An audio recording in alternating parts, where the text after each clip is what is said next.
Hey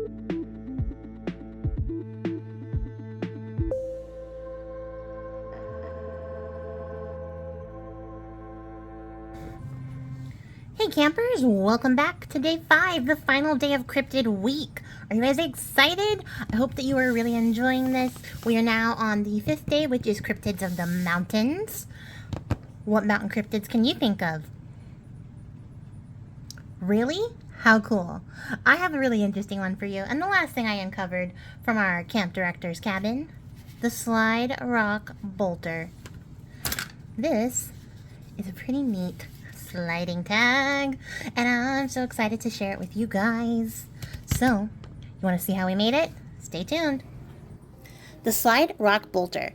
This cryptid is pretty special and that it's new to me. Like, I literally discovered it, you guys, when I was preparing for this theme and just searching, like, cryptids randomly to see, like, what ideas I could get. And I realized I had never heard of this. Like, nobody told me about this.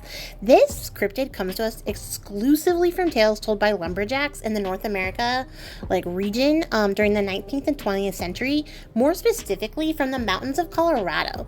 The Slide Rock Bolter only lives on mountains where the slope is more than 45 degrees. It has a giant head, tiny eyes, and a large toothy mouth with like a fluke, like a whale or a dolphin, that end in these like enormous grabbing little clawed hooks that it uses to latch onto the mountain top. During the day, the bolter waits for any passerbys, human or animal, and at just the right moment, the creature loosens its hold on the mountain and descends rapidly down the side, drooling like a slick grease that increases its acceleration even faster. And then it just destroys everything in its path until it catches its prey in its wide open mouth. Whole parties of travelers are reported to have been gulped up in one scoop by the bolter. And you may be wondering, like I did, how the bolter gets back up the mountain after this blitz attack.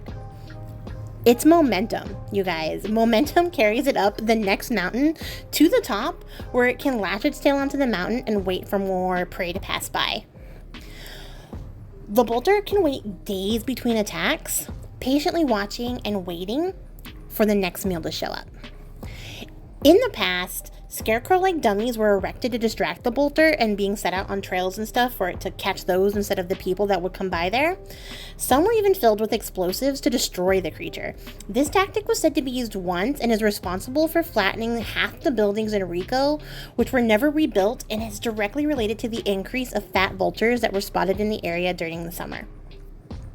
There's a lot of debates on exactly what the slide rock bolter looks like, the most prevalent of which is an enormous landfish that weighs in at 25,000 pounds with fins and razor teeth. Some theorize that in addition to being an apex predator, the slide rock bolter also deters the presence of other predators such as wolves and mountain cats.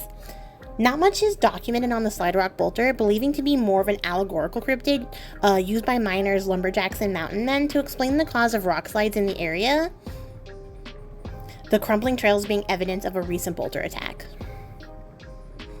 Whether a real cryptid or a fanciful story explaining what causes the mountainside to crumble and fall, the Slide Rock Bolter is a unique and not often spoken of cryptid outside of the area from which it hails. So it's a pretty local cryptid, and to me this one is just freaking hilarious and I love it. I'm so happy that I found it. I'm so happy that I chose to do this theme. Alright, and that wraps up a week of cryptids, campers. Look at how cute this is. I absolutely love this. I'll tell you guys what, I did not know that much about the Slide Rock Bolter. It was something I just happened to come across when searching for cryptids to see what I could pick for this challenge. And when I saw it, I was like, wait, why have I never heard of this one? This one is so funny to me. It's literally like a giant whale that somehow climbs up a mountain and then stays at the top so it can slide down and eat people. And it's probably my favorite one. And I love that it's almost an allegory. But he's just so cute. I don't even understand why, but I love this one. And I'm so excited that this is the last one and I could finish off pretty strong with one that brings me so much joy. I hope that you guys had fun hanging out with me, your camp counselor Priscilla, for the very first week of our Camp Craftopia Summer Takeover Challenge.